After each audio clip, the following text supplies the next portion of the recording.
All right. You don't need motivation. And do you want to know what procrastination really is?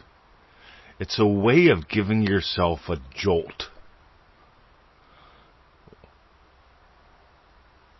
And you need a jolt when you're not willing to throw lightning bolts. My name is Mr. 2020. You're listening to the Power of Imagination podcast, where we preach. Apparently I'm a preacher, man. And we teach. I'm definitely a teacher, man. One thing, the power of imagination. So let's go. Do you realize somebody imagined up motivation?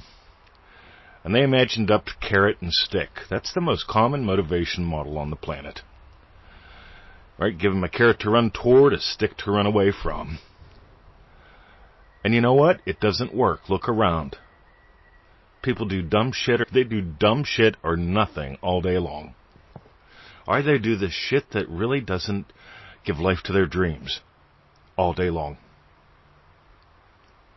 You know, I put having a job for most people, this is for most people, this is especially true for me, 40 hours a week for 40 years, I put up there with sharing cat videos.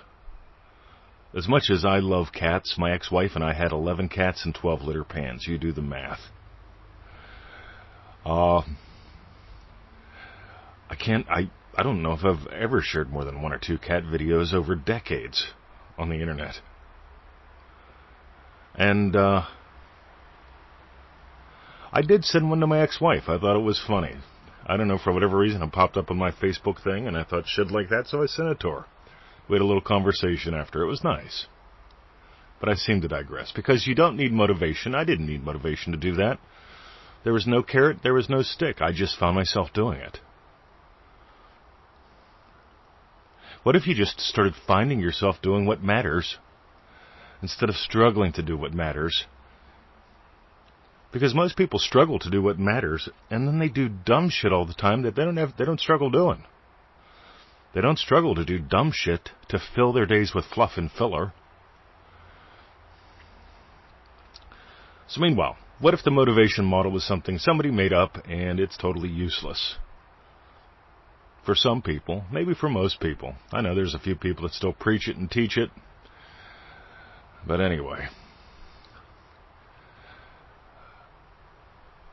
My friend Beth, she's not like the rest. She's a remarkable member. And she sends me a message this morning noticing that she notices I'm on fire. And I gotta tell you, I'm on fire. There's a fire that showed up in me December 25th. And since then my body has radically transformed. I've lost 2 turkeys and a Christmas ham, or 2 hams and a Christmas turkey worth of weight and fat, and gained all kind of muscle. Yeah, I do hit the gym 3 times a week for 30 minutes. I just started that back in May. And yeah, what I eat has changed, because I have absolutely no attraction to the dumb shit that was dumb shit for me. See, I'm not motivated to change. I'm not procrastinating my change. I changed where it matters, and everything else changed instantly, easily. I've talked about how I eat. Some people, they blame what I eat. So they try to eat what I eat, and they notice they struggle with it. I don't struggle. I soar. But let's get back to this whole fire thing. Because my Native American mentors taught me that fire is stored sunlight. And there's a very specific couple ways you can rub sticks together and release stored sunlight. Then there's a couple very specific ways you can stack wood to create a couple different kinds of fire. In other words, taking that stored sunlight and focusing it so you can use it to cook food or make tools or even have an invisible fire so the enemy can't catch you. You know, back in the old days, that was important. But I seem to digress. But if you notice I'm on fire and if you think you need motivation, I just might be the guy to talk to or play with. Because I don't believe in motivation, and yet people tell me, man, you are so motivated.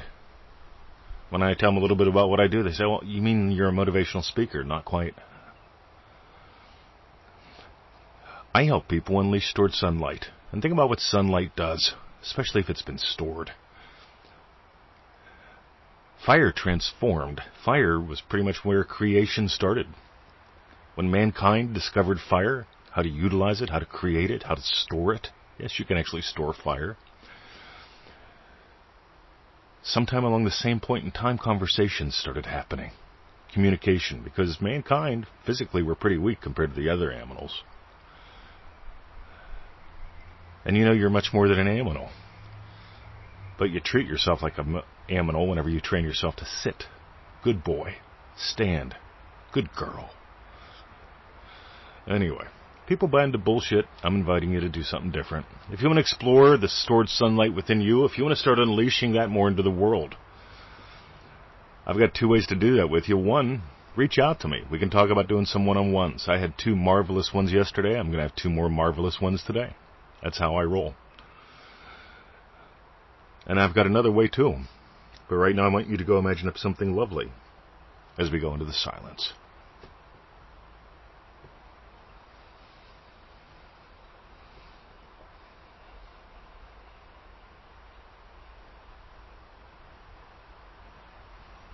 Alright, I've broken my solemn vow.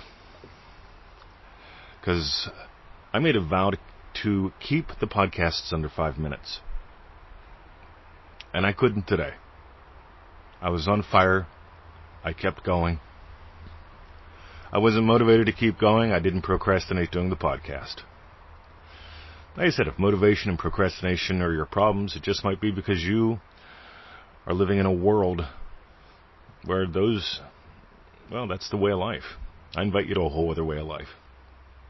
So reach out if you'd like to explore doing some one-on-ones. My other big solution is Remarkable.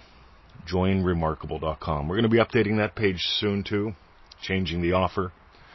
If you want to get in the way it is now, it's $100 a month. You get a live group call, a Facebook group, all kind of goodies. But we're changing that up because I got good shit coming. I'm on fire. That's JoinRemarkable.com. One word, Join Remarkable. Have a lovely day. And remember, inside of you, there's stored sunlight. And if you find yourself procrastinating, or if you think you need motivation, you don't. You need how to learn, how to explore, how to unleash and utilize the stored sunlight of you. See ya.